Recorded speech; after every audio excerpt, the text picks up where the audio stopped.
Our greatest power is the fact that we can learn these skills and we can grow, and that cohesion and that relaxation and embodiment that you described is our natural way of being. And so to just be able to be encouraged that your practice is worth your time.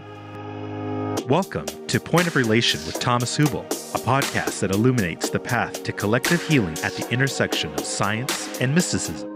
This is the Point of Relation.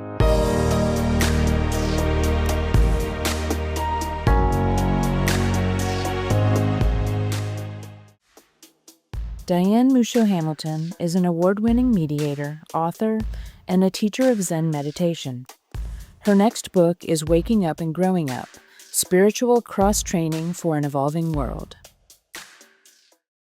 Welcome to the Point of Relation. My name is Thomas Hübl, and I'm very happy to be sitting here with Diane Musho Hamilton. Diane, a warm welcome. Long time I didn't see and hear you. Yeah, it's very good to see you too, Thomas. Yeah, I remember the times that, like, some years ago you were part of our training programs, and we had a fun then, and then a period where we didn't see each other, and I'm happy to see you again. Yes, I'm very happy to see you and explore what we've been up to. Yes, let's explore. I'm curious what happened. It's some time a pandemic passed, like a bit of upheaval in the world passed, and let's see where we are. And so let's see how just to catch up a little bit, how did your growing and waking up help you in the last years? Oh, yeah. Well, if we just go back to the beginning of the pandemic, what I recall is that it was the initial experience was one of tremendous rest. Like, I was very happy to experience the world kind of slowing down a little bit, and my obligations started to lessen, and I felt myself spending a little more time outside and some time in nature.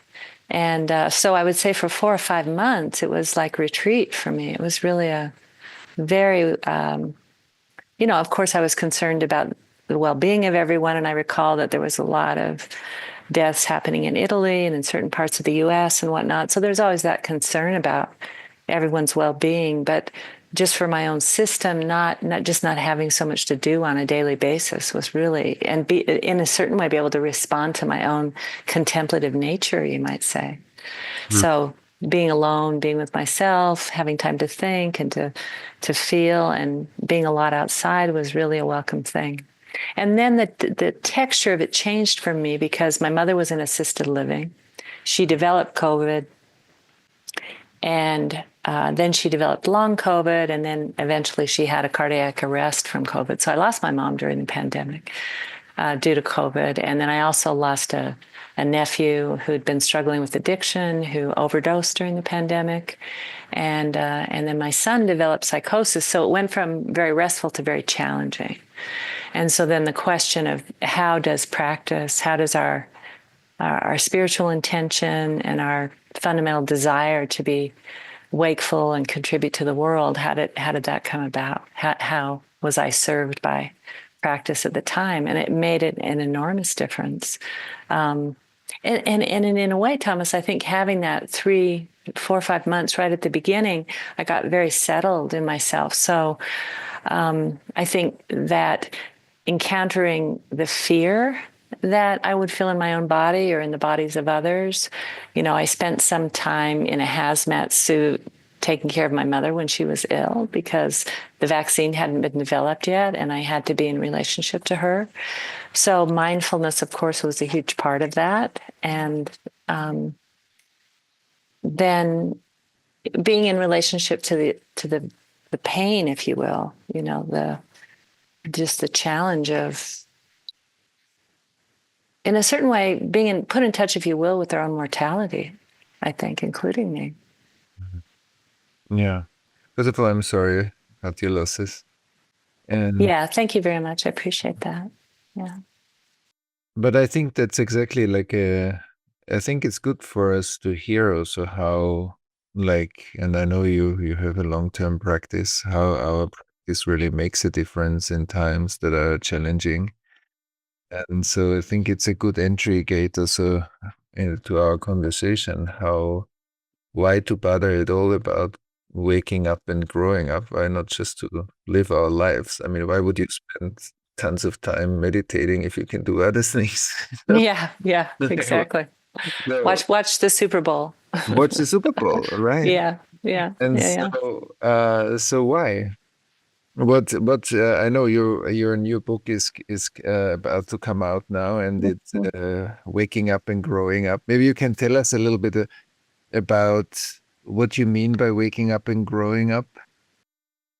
Well, you and I met some number of years ago, and I think that we were magnetized in a way by the work of Ken Williber and by the connections that we met through the integral world. And Ken is the first person that I've encountered that frames waking up, growing up. He also talks about showing up, the cultivation of presence and engagement. He talks about cleaning up, which we can visit shadow work, for example. But he makes a very powerful distinction. And I think those of us who are contemplative by nature, who wonder what our purpose in life is, we're curious about what it means to be human, especially given the fact that we die. Waking up is the the experience of, we would say in the Buddhist tradition, of discovering our true nature, or finding the mystical core of our practice. And so waking up is very essential because it really answers our existential dread. It answers the sense that we actually don't need to be more, that watching the Super Bowl is actually fine. But without knowing that, we can live in a very divided way in the world, and we can also feel that something isn't complete, that something is amiss. And we say in the Zen tradition, we say that our intrinsic wholeness is always there, but we have to practice in order to discover it. So to find that deep belonging that puts us so much at ease so that we can feel relaxed and available. And then the other side, I would say the growing up side is really related to dealing with time. So our deepest nature is in the timeless domain and the unconditioned domain and the ever-present quality of being itself. Where in the domain of time, we could talk about learning and how it's in our hard drive to want to learn new things. And when we learn, it's something that we previously didn't know or couldn't do. And then when we engage in time and we practice, we learn. Or in the domain of what Ken refers to as growing up, we develop. So he's very concerned with adult development and how adults can continue to grow and change throughout their lives. And then finally, the whole domain of the evolution of consciousness and the evolution of life on Earth, the evolution of the cosmos is really time-bound. So waking up captures the timeless and growing up captures the time-bound. And Ken's very strong that to be a whole human being means to engage both parts of who we are and not just leave it to one or the other. Yeah, very much so. I mean, that's also very congruent with my experience. And let's start with the growing up. As adults, if we make it into adulthood, that's also a question. But as adults, and let's say that like more of our experience rests in an adult perspective. So how do we grow? I mean, what makes us grow? Why do we? You said there's an inherent drive. What is that drive to grow? And is there are there maps? How do we locate ourselves as an adult, or where we are in our development? And can we grow further? Like what helps us to grow further? Maybe you can speak a little bit to that. So there are a few different things to consider when we talk about growing up. So when Ken talks about growing up, he mentions the work in developmental psychology of multiple intelligences, meaning that in any domain that we choose to grow, we can learn how to experience more, we can develop more skills, we can get better at it. So it could be art or aesthetics, it could be athletics or kinesthetic, physicality. It could be our cognition and moving from very simple ways of thinking to more complex and nuanced ways that might include paradox, for example. So we can grow in many, many different domains. In the domain that I work in, which is in the spiritual world, what's most important is the development in a certain way of, you could say, I think there are two things, and one relates, I think you and I have this in common.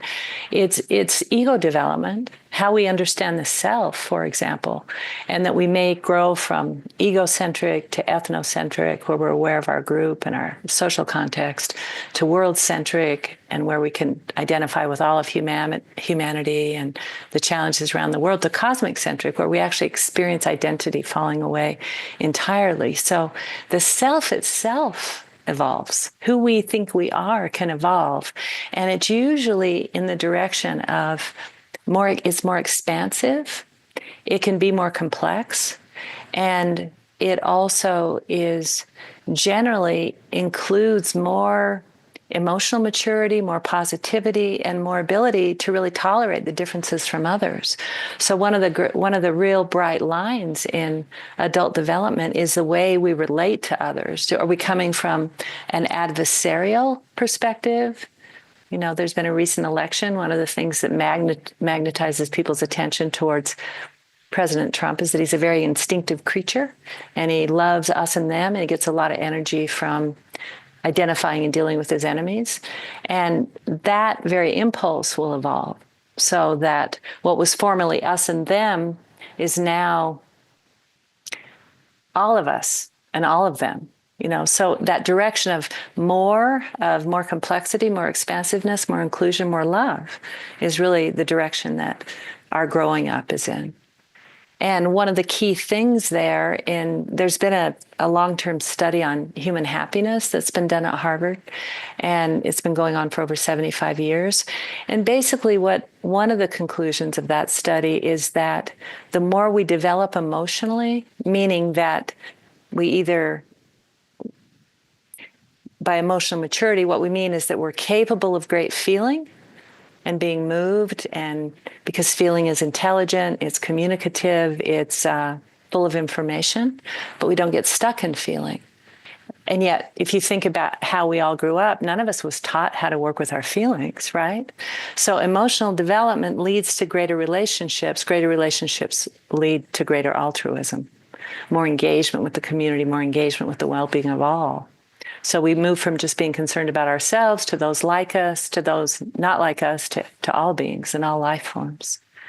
So growing up is a big engagement, Meditation is a deep and essential part of spiritual practice, definitely of our spiritual practice in our community. Meditation has many, many effects. It helps us to synchronize ourselves better with ourselves. It helps us to digest our experience. It helps us to be more regulated and integrated. And it also helps us to tap into, the longer we meditate, to tap into deeper states of consciousness that give us a deeper awareness of our life and connect us to a more transcendent or transpersonal reality. And so I'm very happy that Susanne and Martin are offering a course on meditation where people can ask the questions that are coming up. Martin and Susanne are studying with me for 20 years and running courses for I think about 10 years, and really soaked in the teachings that are also a combination of our healing work and the transpersonal work, and can pass that on beautifully. If you're interested, I highly recommend to join, become part of our practitioner community. So you're most welcome and most invited. Hello, my name is Martin Brudas. And I'm Susanne Algendorf. We are here to tell you that you can deepen your meditation practice. And in our new online mini course, we will share our collective knowledge and experience to help you unlock your next steps to enjoying your meditation journey even more. So the both of us, Martin and me, we have studying with Thomas for nearly 20 years and have been guiding meditation retreats in this field of Thomas for 10 years. So for a lot of people, the collective energy of the group and the concentration in the group can strengthen my individual practice that could help me to dive deeper. This course will meet and practice meditation over a 4-week period. Whatever level you are in your meditation practice, you can benefit from learning in this shared community space. There will be live teachings, you can ask questions, we will have breakout groups, and in between sessions, home practices. In this mini course, we will focus on the breath and body so that you can discover new keys to expanding your capacity to experience your vitality and aliveness even more. Click on the link in the show notes or visit thomashübl.com/meditation-course to learn more and register. The course begins on April 17th. Would you say that then, for example, like growing up is being stimulated in the 20th and the 21st century through like all the tech development? I mean, just the fact that you and I can speak right now, and we are sitting thousands of miles apart and we can talk about adult development. But the last, decades, like the world has become a global village. Certain identity structures in like local and collective identity structures are not relevant anymore, or need to change significantly. So, how is that part of us even talking about adult development? Well, with technology, it's a little bit tricky. I'm not entirely sure. I can only really come from my own experience. What I would say is that it's done a remarkable job of creating this global community.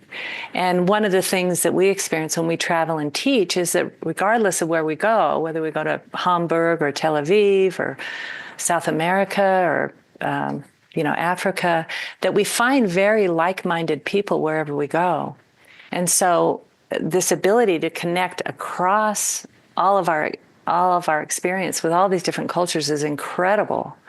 And at the same time, it also allows those of us who are maybe still a little more frightened by difference, because that is something that happens in development, is that difference becomes interesting and engaging rather than threatening. And the people who are afraid of each other are also finding each other. So in a certain way, I see the global village, but I also see the gangster energy as well, where people find each other in pockets and then kind of build in whatever that sensibility is. A friend of mine used to say, it used to be that you would hear conspiracy theories by the guy at the end of the bar, and there was, that was just the person at the end of the bar kind of drinking and ranting. But now we can find each other online and really build those kind of energies. So the energies are just much bigger through technology, I think.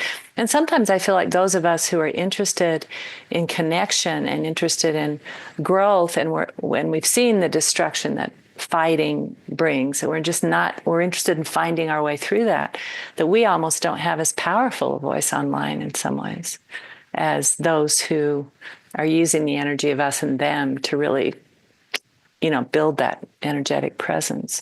So for me, it's still out. I've heard the conclusion's still out. I mean, I've heard the expression that technology has made major contributions to man's minor needs.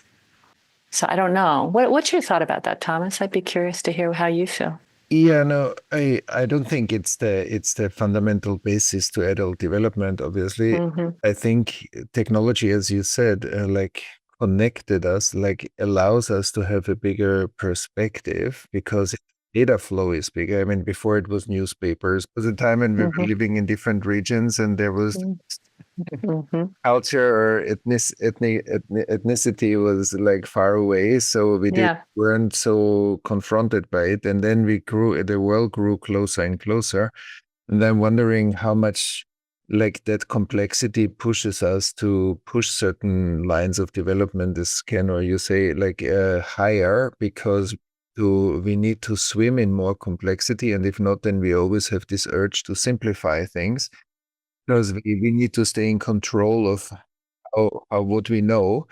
And so I think that there is a correlation, not just, and of course the shadow gets amplified and the development gets pushed into a more world-centric direction. Yeah.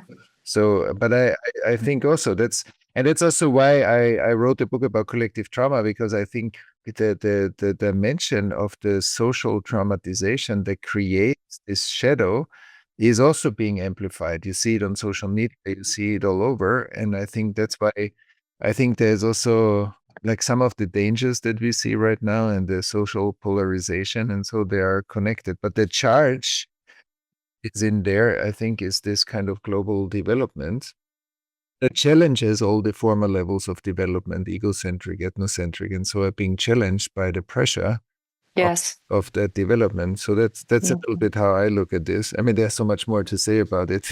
Oh my gosh, it's such a huge topic. I think in the US, you know, in a certain way, the other thing I think it's really done is that it's just changed kind of completely the relationship to the media and the news, so that people are listening to podcasters. They're much more interested in a long conversation. They're not really looking at headlines. There's no agreement about what the headlines are. You know, you can read the same headline and it's spun in completely different ways. And then it's kind of hard to know what to believe. So say compared to when I was a kid, there was a newscaster. His name was Walter Cronkite, and he would always finish his newscast by saying, "And that's the way it is." Right? And like, it's really hard to know what way it is because all these different interpretive frames are used. And so that's also an interesting challenge. So we're getting very different takes on what is true. So how does growing up and waking up, or maybe more also cleaning up, how does that help us to navigate in a world that is more and more complex, that is more and more fast, that is more and more interconnected also, and that is sometimes with AI and content being manipulated, also maybe sometimes less and less true. So how do we navigate in a world that has all of that? Because we can say, no, we don't want fake news, we don't want manipulated video. AI can manipulate this video and have us say stuff that we never said. And it looks like Thomas and Diane are talking. So that goes out. So how? That's really true. And so how do you see growing up and waking up helping us to navigate in this world that is very complex? And it's not anymore, you can't control this world except if you hook on, if you hold it and simplify, which doesn't pay justice to this world. So how, maybe you can speak a little bit for our listeners. Well, I'll just speak to my own experience. I mean, at the beginning of the book, we talk about, for example, the kind of stresses that my students experience right now, and you're naming a lot of them. They're all very wired into their devices, so they're having trouble with their attention, I would say. They're extremely busy and they're moving at a very fast pace, transportation, automobiles, the computer, how many emails you get a day. There's a tremendous amount of what they would describe as busyness and distractedness. I think that there's pressure around identity here, certainly, what your ethnic, racial, gender identity is and how it is you communicate that, or you do or don't identify with it, and whether that's supported or not. So there are those kinds of challenges. There's a kind of an epidemic of loneliness because these very immediate communities that we used to enjoy because we lived next to each other and we shopped in the same place. And now some of us literally find more community online than we find in person. So basically, the way that we're responding in the book to that, Thomas, is we're saying that to wake up is fundamental because regardless of the conditions, whether it's in the destabilization of the government in the U.S. or whether it's in the healing the work that you do on the European continent, where people are still trying to integrate the trauma from the first two world wars, or whether it's just the strife in certain parts of the world, in Israel right now, in Gaza, that knowing who we truly are and being deeply at home in ourselves and being able to experience a kind of, you could call it a kind of indestructible unity with all that is there's nothing more important in my view for these really turbulent, changing, fast-changing times. Because rather than reaching out for the news or even reaching out for a certain quality of relationship, one can turn in and in that place find both an experience of peace and an experience of wellness, if you will, or well-being, and some sense that things are okay, even under the worst of circumstances. So there's nothing like spiritual awakening, but spiritual awakening doesn't help us with some of the issues that we face. So, for example, in my life, I've been in a number of different spiritual communities where certain kinds of challenges, it could be scandals with the teacher, or it could be certain kind of disputes arising among the members, or it could be issues related to money or power, because those are always coming up. And what I saw was that spiritual communities were not very well equipped to deal with those.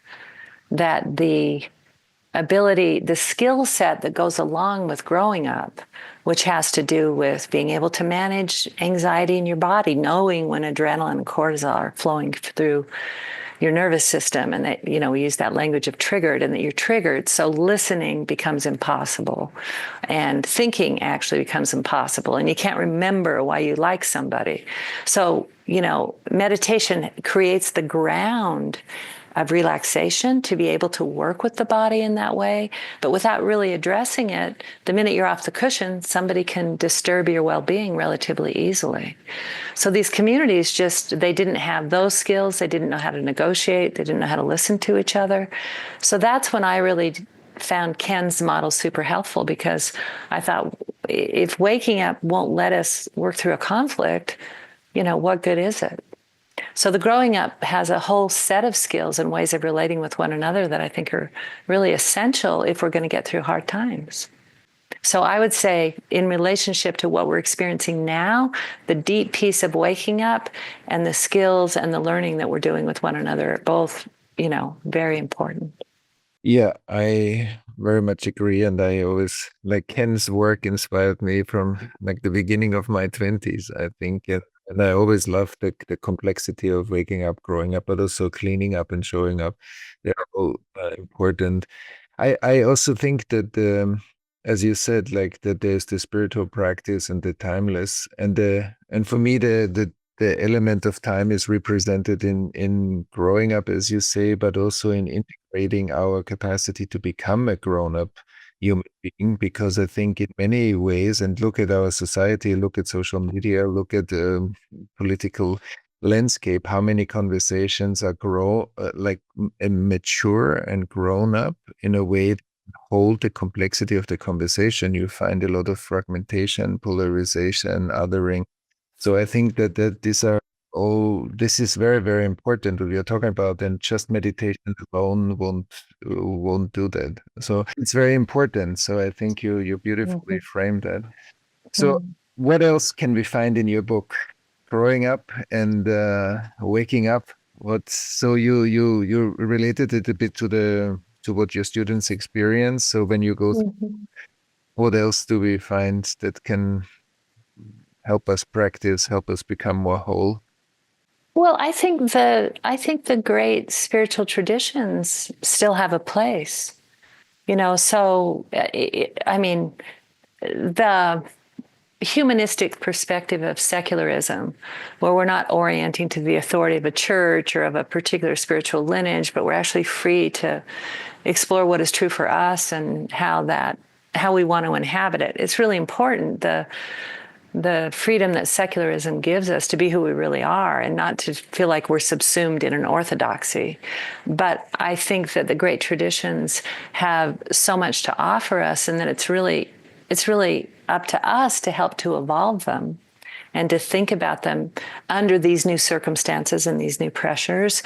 But I do think that, I am encouraging people to explore if there's a way to relate to the great traditions in a way that can be supportive. And then we look at, for example, what is the role of ritual in a postmodern or a post-postmodern life? And I think ritual is so deep in our evolution and so beautiful that we can engage our intention through a series of actions or a series of gestures, with sounds, with music, with chanting, that we can do in a group. Like, it's very soothing to our nervous system to engage ritual, and to do it with others is really powerful because our intentions get bigger. So there's a chapter on ritual that I think is important.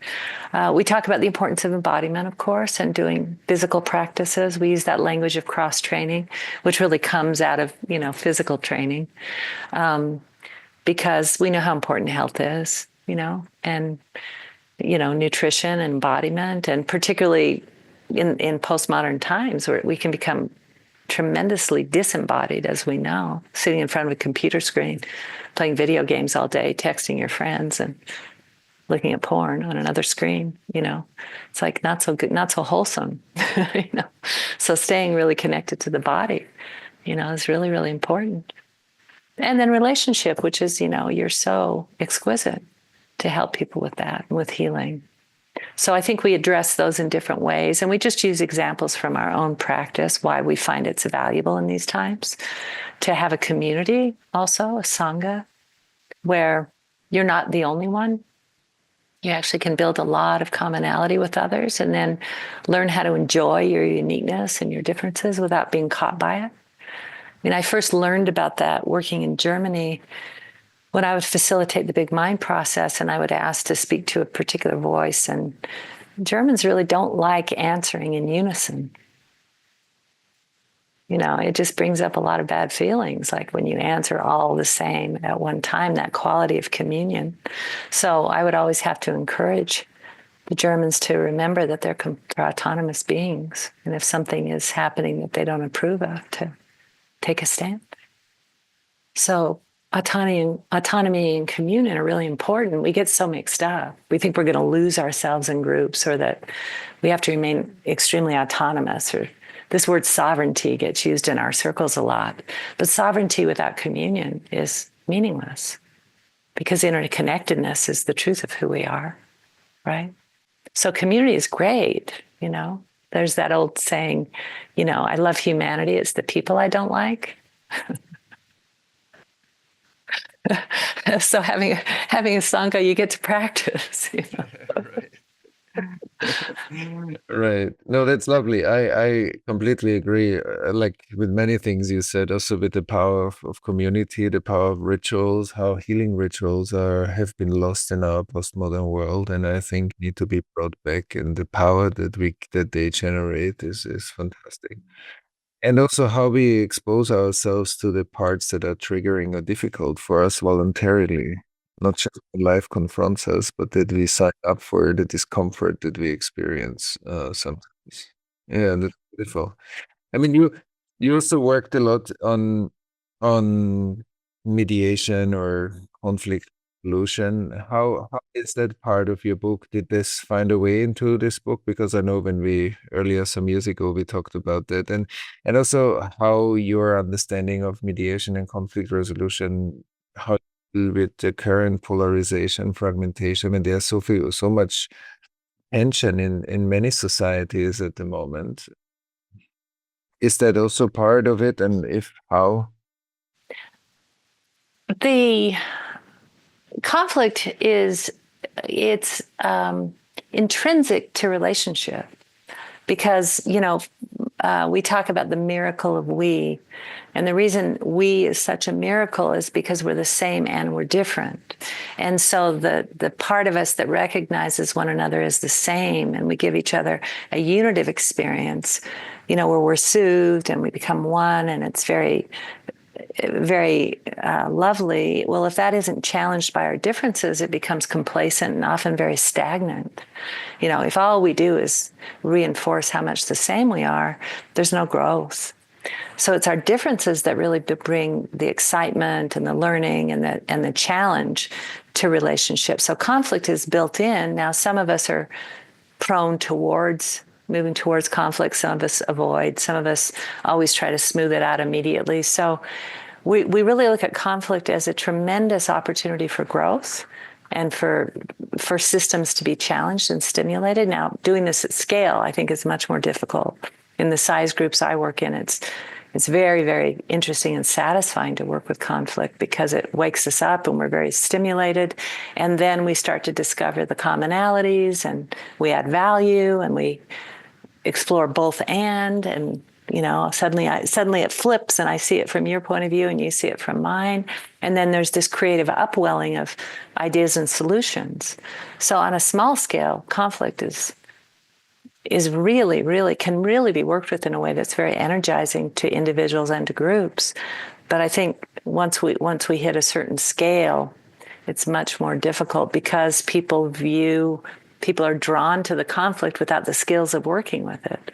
So we get magnetized online to wherever there's like a dispute, even if it's between Drake and Kendrick Lamar, these rappers who are battling it out. And it's very energizing to experience the battle. And, in this case, it's symbolic in a certain way. It's being enacted in symbolic ways, but there's still harm. There's still harm being done. So, for me, I've seen the inability to work with conflict create tremendous harm. My whole life, I've seen that. So my experiences in small individuals and groups and pockets of people, they're really developing a tremendous skill set. And I would even think that negotiators, perhaps in Gaza and Israel, are doing some really tremendous work right now with conflict. But how you get the population to engage in that same way, it's a much more challenging question. Yeah, that's very interesting to me because I think what helps us to facilitate the current amount of tension or polarization or fragmentation in our society, what would be the equivalent that you said, okay, in your groups you have, so conflict can be is often energizing and breaks in certain stagnations and it releases energy. Yeah. But we need to be able to facilitate that. Otherwise, it can just be another re-traumatization and go back to start, the monopoly game. Yeah, you end up in a win-lose, right? So someone gets to feel good and somebody else feels really bad because they've lost. And that satisfies certain developmental parts of us. But to be able to feel the release and the both and the creative solution is a different and, in my view, much more graceful and elegant kind of satisfaction as opposed to the density of the win-lose. I've actually thought about doing a podcast. I thought about calling it beef, because that's what we call it in the States.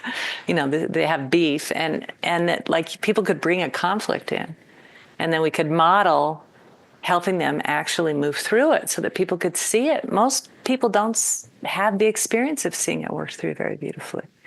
All they see is win-lose scenarios. And while that gives energy, it also divides and it leaves half in a very one-down position, which is not a great, we know very well that leaving Germany in a one-down position after the First World War was literally what set up the conditions for the Second World War.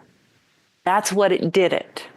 And yet, on a collective level, we know nothing about how to do that. Oh, that's not true. I think the democracies have done a relatively good job of that. It's just that the rise of the far right now makes it much harder, I guess.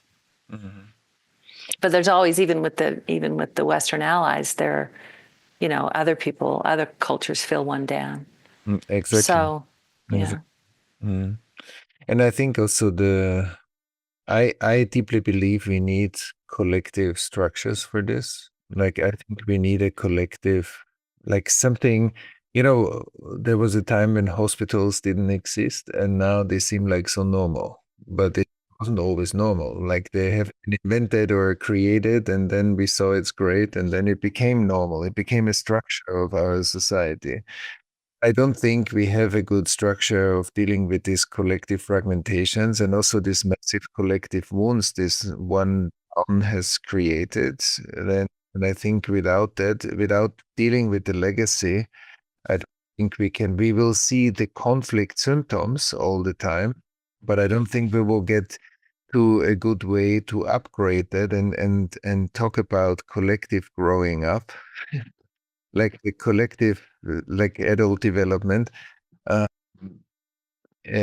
I think is needs some mechanism to do, like, and that's why I loved it when you mentioned the rituals, because I think rituals are ways how, if they are well designed, they can do such a job. Yeah, We that's right. can do it through rituals. They can serve and be kind of a role model for collective growing up and maybe also collective waking up.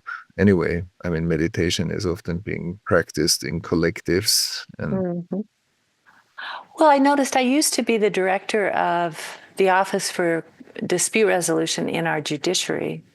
And what I experienced then is that the public was not very well educated about mediation. So I had to do a lot of education of both the lawyers, judges, and the public. And that there was still an impulse often to feel like if you litigated or if you brought it to court, that somehow you would just get this clean win. There's still this kind of hanging on to, and I think we promote that so much in culture, that U.S. culture is the worst in this way. I mean, we're in a win-lose structure all the time and, stoking the fantasies that everybody can be on top. So in a way, it takes in a certain way, a little bit more courage to be willing to say, for example, to mediate, because it doesn't promise you that you're just going to win. But the truth is, and this is something that Voltaire said, he said he was ruined in court twice, once when he won, once when he lost. So it's somehow, can we give people enough experience and, like you're saying, create the structures perhaps where they can actually be supported in having a different experience. And then, then people see that it's possible. And it doesn't come at such a great cost to your self-image. Even in our, the ordinary conflicts we experience with one another on a daily basis, we still have that very old sense of threat and that very old sense that something about our self-identity is going to be compromised if we somehow move with more curiosity towards each other.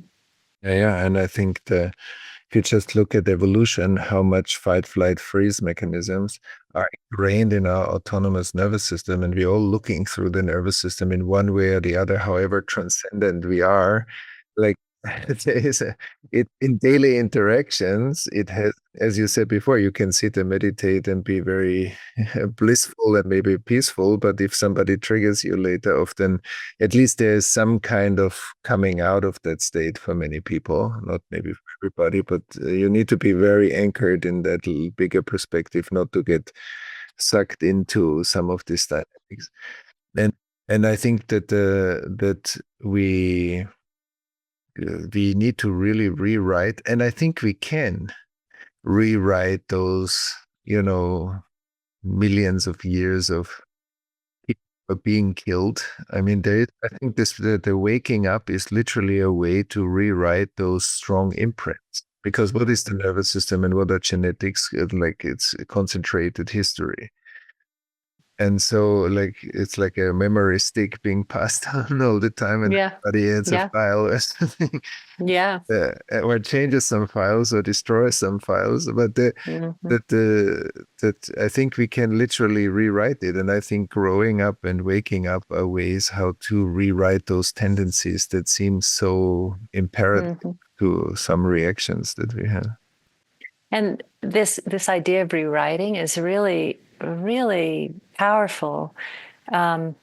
One of the ways that we can think about it is when imagine we have a meditation practice and we have access to that experience. That experience helps us be able to really look at the experience of being triggered, to feel it, to sense it, to see what it does to our cognition, to notice how we feel gripped, and then the very fact of being able to observe that creates new neural pathways in the brain. We're literally evolving the brain when we're practicing dealing with the fact that we're triggered, that old nervous system is on fire. Just by observing it, we're changing it. So I like that moment of confidence when you said, I think we can do this. I do too. The only thing I would add to, at least in my experience, there is the power of the observing or the witnessing, like this deeper consciousness that we can rest in and observe this. But what I have seen in the last 20 years, I think that often since the trigger is a symptom of a deeper root, I think because the underlying trauma behind the trigger shows up on the surface, but there's something in the depth.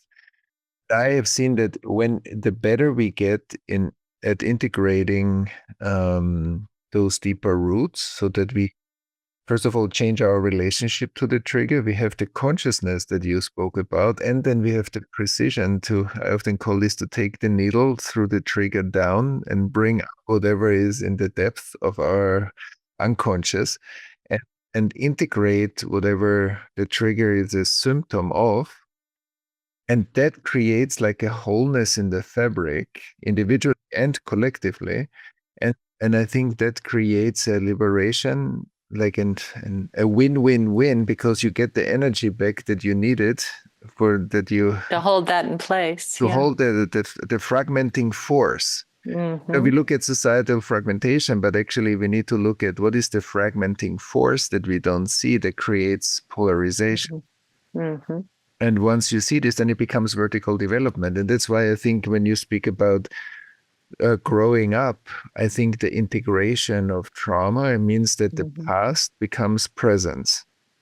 And when it surfaces, Thomas, does it surface in the form of because usually you're getting often just a sensation. When you talk about the needle going down, does the surfacing happen in the form of a memory, or how does one recognize if one has accessed that deeper memory, whatever that happens to be? Yeah, in when we do this work, we see when the moment you go beyond the symptoms, because the symptoms show up as something in your body, something emotional, stress, fight, flight, like all kinds of symptoms, trigger symptoms, or distance, or indifference, withdrawal, or all kinds of things. And you see that the relational space has been left. You have two instead of an interdependent whole, and so on. And then whenever we go beyond, when we first befriend the trigger as something that is that we want to be with and not we want to get rid of, then if you can go deeper, then when you touch the original hurt that created this fragmentation, you see immediately like there's a melting of the fragmenting power. Then there are two movements. One is up the spine, like energy comes up and liberates something and becomes more creative and relational. There's an expansion of the social engagement system, and there's a reunification in the relational space. And there is a downward movement that opens up the body and the base and grounds thing. So when we say re-embodiment, the trauma is a disembodiment and the integration is a re-embodiment. And then we naturally inhabit the body in the place where it was shut down again more. And that's amazing. That's anything. So it's a win-win-win because the energy you needed to shut it down is melting. Also the developmental energy that was frozen is liberated, so can make it into its vertical adulthood. And you feel more grounded and more relational. That is a three-way. Yeah, literally. Down, up, and across. Yeah, exactly. It's a win. Very nice. You're more grounded, you're more relaxed, your nervous system is more regulated, you're more relational. So there are many, I think that is a great way to drive, to put more fuel into the growing up. Yeah. Diane, it's lovely to see you again, first of all, and I'm enjoying this. Me too. And I have so many more questions about how you're doing and what's happening in your life, but for another time, anything for our listeners that you think would be great that we didn't touch on, or anything that you...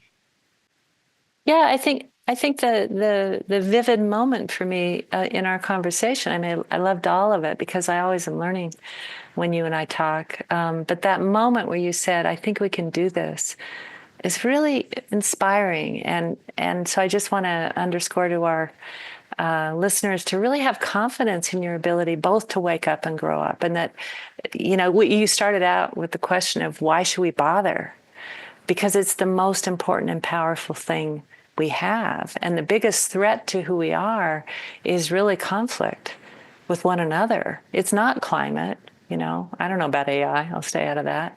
It really, and our greatest power is the fact that we can learn these skills and we can grow, and that cohesion and that relaxation and embodiment that you described is our natural way of being. And so to just be able to be encouraged that your practice is worth your time.